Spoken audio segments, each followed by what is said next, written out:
नमस्कार, जयसिंगपूर नगरी न्यूज मध्ये आपलं सहर्ष स्वागत। पाहूया आजच्या दिवसभरातील काही ठळक घडामोडी।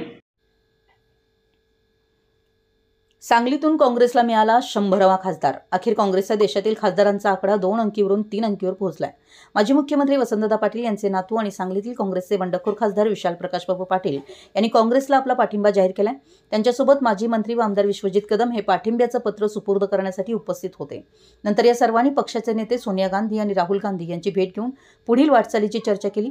महाविकास आघाडीच्या वाटाघाटीत मतदारसंघ शिवसेनेला सुटल्यानं वसंतदादा कुटुंबावर अन्याय होत असल्याचं सांगली विशाल पाटील यांनी बंडखोरी केली होती।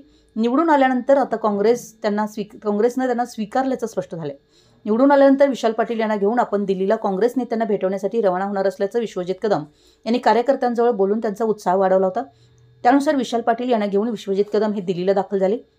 विशाल पाटील आणि विश्वजित कदम यांनी काँग्रेस मुख्यालयात पक्षाध्यक्ष खासदार मल्लिकार्जुन खरगे यांची भेट घेऊन त्यांनी विशाल पाटील यांच्या काँग्रेसला पाठिंब्याचं पत्र सादर केलं। यानंतर पक्षाच्या नेत्या सोनिया गांधी आणि खासदार राहुल गांधी यांची भेट घेऊन यांनी आपण काँग्रेस सोबत राहणार असल्याचं सांगितलं। गांधी परिवाराने त्याबद्दल आनंद व्यक्त करून त्यांना काँग्रेसमध्ये सक्रिय होण्याची सूचना दिली आहे। बिनशर्त पाठिंबा काँग्रेसच्या बैठकीचं निमंत्रण आपण काँग्रेस पक्षाचेच असल्यानं दिल्लीत उपस्थित राहून काँग्रेसला बिनशर्त पाठिंब्याचं पत्र पक्षाध्यक्षांकडे सादर केलं। त्यानंतर गांधी परिवाराची भेट घेतली। मुंबईत नाना पटोले यांच्या उपस्थितीत होणाऱ्या महाराष्ट्रातील काँग्रेस खासदारांच्या बैठकीचं आणि शनिवारी दिल्लीतील बैठकीचं निमंत्रण मिळालं असून आपण विश्वजित कदम यांच्यासह या बैठकीला उपस्थित राहणार असल्याचं विशाल पाटील यांनी माध्यमांशी बोलताना सांगितलं।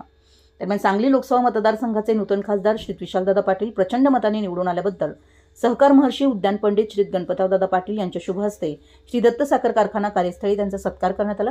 यावेळी उपस्थित कार्यकारी संचालक श्री एम पाटील, संचालक श्री दरगू गावडे, युवा नेते चिरंजीव वरुण पाटील व अधिक कार्यकर्ते उपस्थित होते। आमच्या जयसिंगपूर नगरी न्यूज चॅनलला लाईक करा, सबस्क्राइब करा आणि हो, स्क्रीनवर दिसत असलेला व्हॉट्सअप नंबर तुमच्या मोबाईलमध्ये ऍड करा। पाहत रहा जयसिंगपूर नगरी न्यूज चॅनल।